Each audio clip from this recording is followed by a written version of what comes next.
European justice and the freedom of a monster. Are victims being violated again? If anyone needed concrete proof of how catastrophically the European legal system can fail, the decision to release Joseph Fritzl, one of the most despicable criminals in modern history, is that proof. Fritzl, sentenced to life behind bars for locking his daughter in a cellar for more than 24 years. For imprisoning his young daughter in a dark basement, sexual abuse, incest, and tearing apart a family in an unspeakable horror. He is preparing to walk free in Austria, sparking global outrage and grief. This decision is not merely a legal error. It is an insult to every woman and victim of violence in Europe. An unprecedented crime. Terror in the basement. In April 2008, Austrian police uncovered an unimaginable scene. In a hidden basement in Joseph Fritzl's home in Amstetten, his daughter Elizabeth had lived as a prisoner for 24 years. Through psychological manipulation and physical violence, Fritzl had isolated her from the age of 18, forcing her to bear 7 children, one of whom died from neglect, becoming both their father and abuser. The basement, equipped with electric doors and security systems, was a perfect prison, where Fritzl transformed his daughter's life into a darkness rivaling the bleakest nightmares of Franz Kafka. When the case came to light, global shock was indescribable. Media dubbed Fritzl the monster of Amstetten, while psychologists struggled to comprehend how an individual could orchestrate such systematic evil in the heart of a modern society. An Austrian court sentenced him to life imprisonment in 2009, but local laws allow conditional release after 15 years, a clause now paving the way for this criminal's freedom. The message of European justice: abusers learn, victims suffer. Fritzl's potential release is not just a technical decision. It sends a dark political and moral declaration to Europe. Victims are disposable. Elizabeth and her children, still battling PTSD, chronic anxiety, and identity crises, are now condemned to carry permanent scars. Their abuser's freedom adds another layer of trauma: the fear he could reemerge. The system protects abusers. Instead of addressing the risks of reintegrating such a dangerous criminal, Austria is following an outdated protocol prioritizing his rights over victims' safety.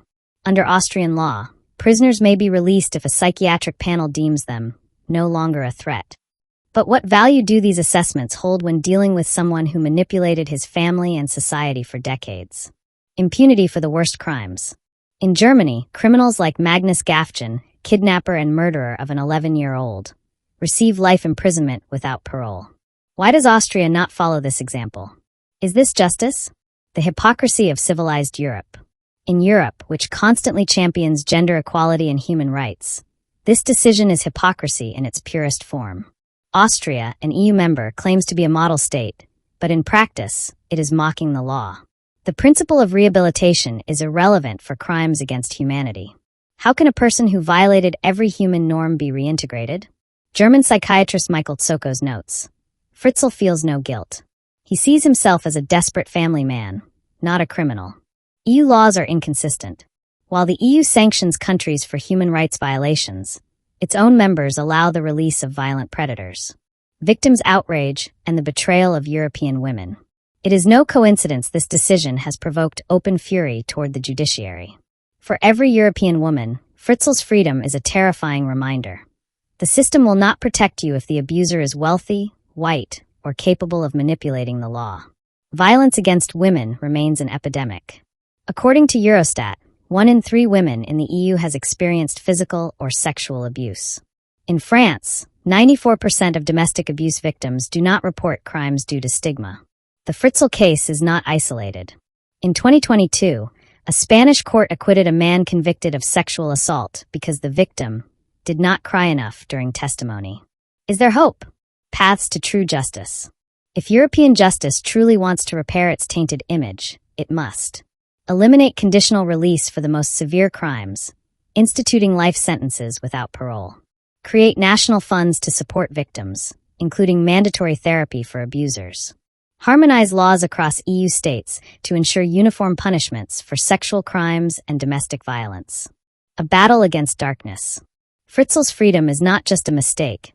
It is a dark signal to society. While Europe celebrates its democratic values, it allows monsters to walk free, threatening the core principles of justice. For Elizabeth and her children, this is not the end of torture. It is the start of a new battle. Justice that does not protect the innocent is not justice. If Europe truly wishes to be the home of human rights, it must start by believing victims, not silencing them in the shadows of complacency. PS cases like Fritzl's are not mere system failures. They are alarm bells demanding revolution, not reform. Every European woman has the right to ask, will I be the next victim betrayed by justice?